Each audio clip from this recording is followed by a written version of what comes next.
Hello everyone, this is Vinod sir and you are watching me on your channel Readers Coaching Classes, and today I am going to start your favorite topic, bank reconciliation statement BRS। हमने part 1 में introduction में सब कुछ समझा दिया, बड़ा video था थोड़ा, लेकिन अगर 33 मिनट्स का अगर वो वीडियो अगर अच्छी तरह आप देखेंगे तो उसके अंदर इंट्रोडक्शन है, उसके अंदर रीजन है कि क्या कारण है कि बिजनेसमैन की कैशबुक और बैंक की पासबुक में डिफरेंसेस क्या है, उसके रीजंस को समझाए गए हैं। इसके बाद हमने फॉर्मेट समझाया, फॉर्मेट के बाद हमने उसके अंदर फार्मूला दिया है। There are 4 type of problem in this topic. तो सबसे पहले मैं फर्स्ट टाइप का प्रॉब्लम दे रहा हूं, जब when bank balance as per cashbook is given. तो याद रखो, bank balance as per cashbook is given in the problem. Now we have to find out the bank balance as per passbook. So prepare BRS from the following information as on 31st March 2019। ये question number 1 है मेरा, लेकिन text book का एक question number 6 है। तो ध्यान दीजिए, यहां पर हम क्या करेंगे, महाराष्ट्र स्टेट बोर्ड का 11 का क्वेश्चन नंबर 6 है। टॉपिक नंबर हमारा 6 है BRS। सो सबसे पहले देखिए, bank balance as per cashbook is given. तो हम लिखेंगे bank balance as per cashbook. आपको प्रॉब्लम में ये दिया हुआ है, कितना है, 10,000 है। अब हमें निकालना क्या होगा, bank balance as per passbook निकालना है। तो bank balance as per cashbook को हम debit balance as per cashbook भी कहते हैं। इस बात को बार बार मैं दोहराऊंगा और याद रखिएगा, इसे हम debit balance as per cashbook भी कहते हैं।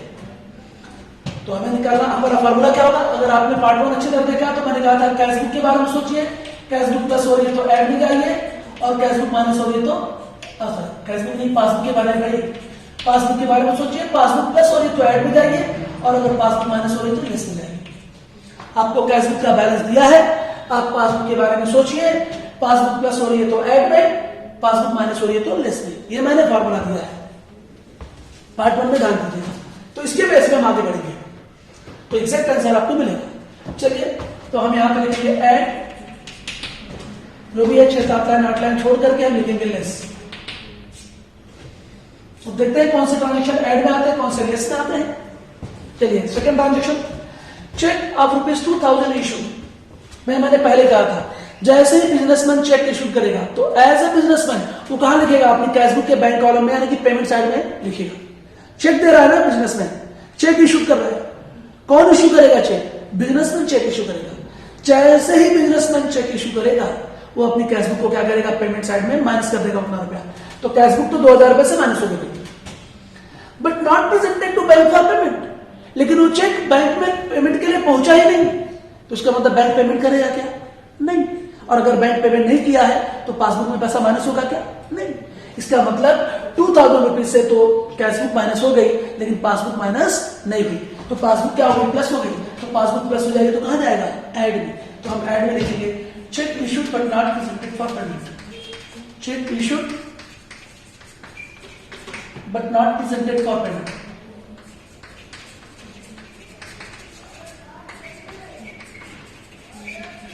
चेक को जारी कर दिया गया, लेकिन पेमेंट के लिए बैंक में उसे प्रस्तुत नहीं किया गया, इसलिए बैंक ने कुछ भी पैसा नहीं दिया। पासबुक में जितना बैलेंस पहले था उतना बैलेंस अभी भी है, लेकिन कैशबुक 2000 रुपए से माइनस हो चुकी है। तो यहाँ पासबुक प्लस हो जाएगी 2000 से, इसलिए इसको हमने लिखा ऐड में एज पर अवर फार्मूला। तो हम लिखेंगे 2000 रुपया ऐड में। नेक्स्ट ट्रांजेक्शन पे आते हैं, third transaction, our debtor directly deposited ₹3500 to our bank account by NEFT, national electronic fund transfer से। उसने क्या किया, हमारे बैंक अकाउंट में डायरेक्टली डिपॉजिट किया ₹3500, not recorded in the cashbook. अब हमारा कोई कस्टमर है, वो हमारे बैंक अकाउंट में NEFT से डायरेक्ट पैसा ट्रांसफर कर रहा है, हमारे पासबुक में पैसा आ गया, लेकिन उसको कैशबुक में रिकॉर्ड नहीं किया। तो भाई कौन बढ़ रहा है यहां पर, पासबुक प्लस हो रही है, पासबुक प्लस हो रही है, क्योंकि कैशबुक में रिकॉर्ड नहीं हुआ पैसा, क्योंकि कस्टमर ने पैसा डिपॉजिट किया है ना आपके अकाउंट में। अगर कस्टमर अकाउंट में पैसा डिपॉजिट करेगा तो पासबुक प्लस हो जाएगी, और कैशबुक में उसे रिकॉर्ड नहीं किया है तो इसका मतलब कैशबुक माइनस हो जाएगी। तो ध्यान दीजिए, यहाँ पे पासबुक प्लस है, इसलिए ऐड में आएगा। तो हम ऐड में जा रहे हैं, our customer directly deposited directly deposited in our bank account, not recorded in cash book.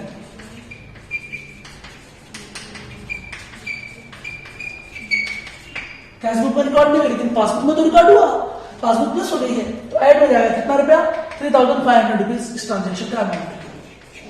Very good. अब आते हैं नेक्स्ट ट्रांजेक्शन पर। Bank paid electricity bill on our behalf. हमारे बदले में बैंक ने इलेक्ट्रिसिटी बिल भरा 450 रुपीज का एंड चार्ज बैंक चार्जेस ₹100 और बैंक चार्जेस भी चार्ज किया बैंक ने। तो ये दोनों चीजें जब इलेक्ट्रिसिटी बिल भरेगा बैंक और बैंक चार्जेस चार्ज करेगा बैंक तो पासबुक को डेबिटेड कर देगा, यानी कि पासबुक में से पैसा कट कर देगा। अभी तक इसकी इंफॉर्मेशन कुछ दिया नहीं, आगे लिखा है क्या कुछ कि कैश बुक में रिकॉर्ड हुआ? नहीं बोला है, तो इसका मतलब अंडरस्टूड है ये कि कैश बुक में रिकॉर्ड नहीं हुआ। तो इसका मतलब पासबुक केवल माइनस में हुई, कैश बुक माइनस में हुई क्या? नहीं। तो कैश बुक प्लस है, पासबुक माइनस है। पासबुक माइनस है इसलिए कहा जाएगा लेस में जाएगा, तो हम लेस में लिखेंगे। क्या लिखेंगे? Electricity bill and bank charges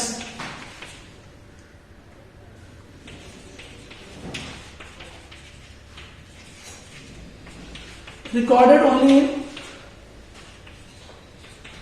passbook.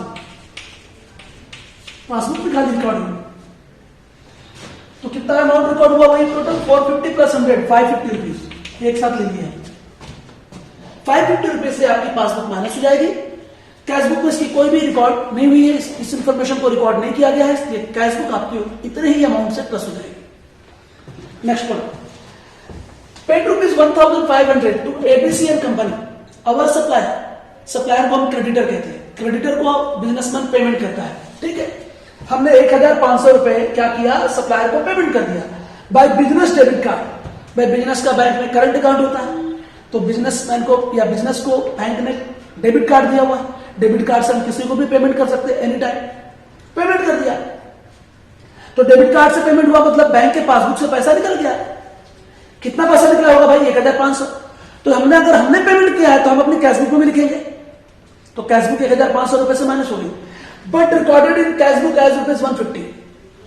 देखिए पासबुक से तो 1,500 का निकला, लेकिन हमने अपनी कैश बुक में कितना रिकॉर्ड किया? 150 रुपए। तो कैश बुक को कम रुपए से माइनस किया है, पासबुक 1,500 रुपए से माइनस होगी। ध्यान दीजिए यहाँ पर पासबुक आपकी जो माइनस हो रही है वो 1,500 रुपीज से माइनस हो रही है, लेकिन कैश बुक आपकी माइनस हो रही है केवल 150 रुपीज से माइनस हो रही है। तो इसका मतलब अगर देखोगे तो पासबुक 1,350 रुपए से ज्यादा माइनस हो गई। कैश बुक को भी माइनस कर रहे हो आप, लेकिन 150 रुपीज से माइनस कर रहे हो। पासबुक को भी माइनस कर रहे हो, लेकिन वो तो 1,500 रुपए से माइनस हो गई, क्योंकि आपने डेबिट कार्ड से पेमेंट किया है, वो तो आपके बैंक अकाउंट से बराबर पैसा कट जाएगा। तो पासबुक से 1,500 निकला, कैश बुक से केवल 150 निकला। तो देखा जाए तो पासबुक 1,350 रुपए से ज्यादा माइनस में चली गई, तो माइनस में है तो लेस हो जाएगा। तो लेस में लिखेंगे हम क्या? Amount paid to ABC and company through debit card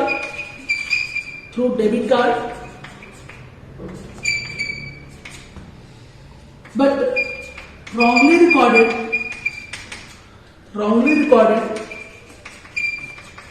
as ₹150 in cash book instead of ₹1,500। 1,500 रुपए की बजाय हमने कैश बुक में 150 रुपए लिख दिया, इसलिए आपकी जो पासबुक है वो 1,350 रुपए से माइनस हो गई। इन दोनों का डिफरेंस अमाउंट। इसके बाद नेक्स्ट ट्रांजेक्शन पे आते हैं। Six transaction, bank credited interest on investment ₹500। Bank ने हमने इन्वेस्टमेंट किया बैंक में, हमारा इन्वेस्टमेंट बैंक में क्या होगा? डिपॉजिट होगा, उस पर बैंक हमें इंटरेस्ट क्रेडिट कर रही है 500 रुपए। तो अगर बैंक इंटरेस्ट क्रेडिटेड कर रही है तो इसका मतलब पासबुक में पैसा बढ़ रहा है। पासबुक में क्रेडिटेड होना मतलब पैसा बढ़ जाना, पासबुक को डेबिट करना मतलब पासबुक में से पैसा कट जाना।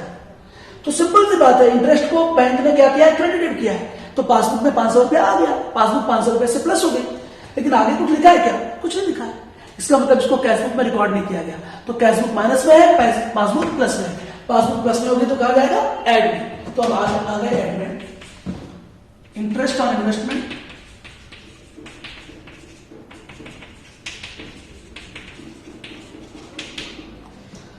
Credited in passbook only.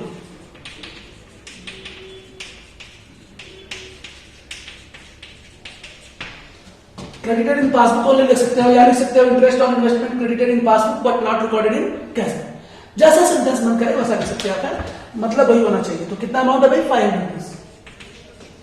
Next and last transaction, cheque of rupees 885 issued. जैसे ही हम 885 का चेक इशू करेंगे तो भाई हमारी कैश बुक क्या हो जाएगी? 885 रुपीज से माइनस में चली जाएगी। ध्यान से देखिए, हमारे जैसे ही हम चेक इशू करेंगे उतने अमाउंट से हमारी कैश बुक तो माइनस हो जाना चाहिए।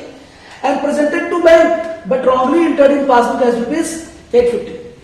चेक इशूड हुआ, बैंक ने उसे प्रेजेंट भी कर दिया, पेमेंट हो गया बैंक से, इसका मतलब तो पासबुक से भी इतना ही पैसा माइनस होना चाहिए था। बट पासबुक में हमने क्या लिख दिया? 865 लिख दिया। पासबुक में हमने नहीं लिखा, बैंक ने लिख दिया 865। देखिए आपकी कैश बुक 885 से माइनस हो रही है क्योंकि आप चेक इशू कर रहे हैं 885 का, लेकिन बैंक के पासबुक में कितना रिकॉर्ड हुआ? केवल wrongly entered in passbook as rupees 865। तो आपकी जो पासबुक है वो माइनस हो गई, लेकिन 865 रुपीज। आप जरा देखिए यहां से दोनों अमाउंट में 20 रुपए का फर्क है। इसका मतलब कैश बुक 20 रुपए से ज्यादा माइनस में चली गई। 20 रुपया कम माइनस किया आपकी पासबुक में से, 20 रुपया इधर ज्यादा माइनस हो गया। दोनों का डिफरेंस देखिए, 800 छोड़ दीजिए, 85 और 65 का डिफरेंस 20 रुपीज का है। इसका मतलब कैश बुक 20 रुपीज से ज्यादा माइनस हो गई, तो इसका कंपैरिजन में पासबुक 20 रुपए से क्या हो जाएगी? बढ़ जाएगी, ऐड हो जाएगी। तो हम जाएंगे ऐड में, फॉर्मूले के थ्रू ऐड में जाएंगे। तो सेंटेंस लिख लीजिए, check issued and presented for payment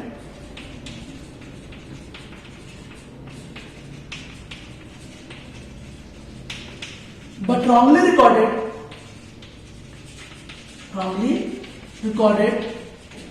as rupees 865 instead of rupees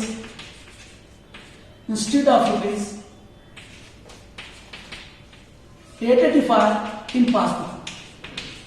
passbook में लिखना था 885, लेकिन 885 की बजाय हम 865 लिखा, तो पासबुक 20 रुपीज इसलिए बढ़ गई है।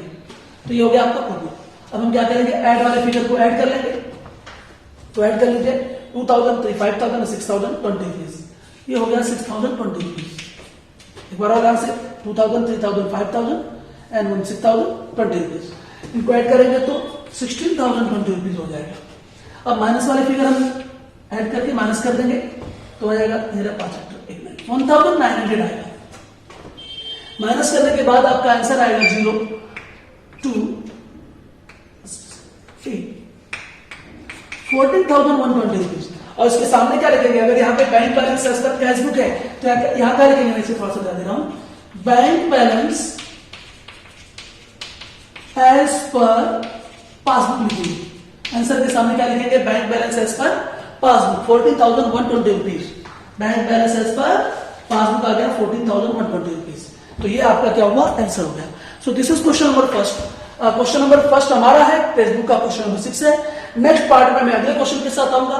तब तक आप वीडियो को अच्छी तरह देखते रहें, अपने सुझाव देते रहें, कमेंट करते रहें और ये टॉपिक बहुत अच्छी तरह सीखते रहें। आप लोगों का बहुत बहुत धन्यवाद। प्लीज वीडियो को लाइक करें और शेयर करें।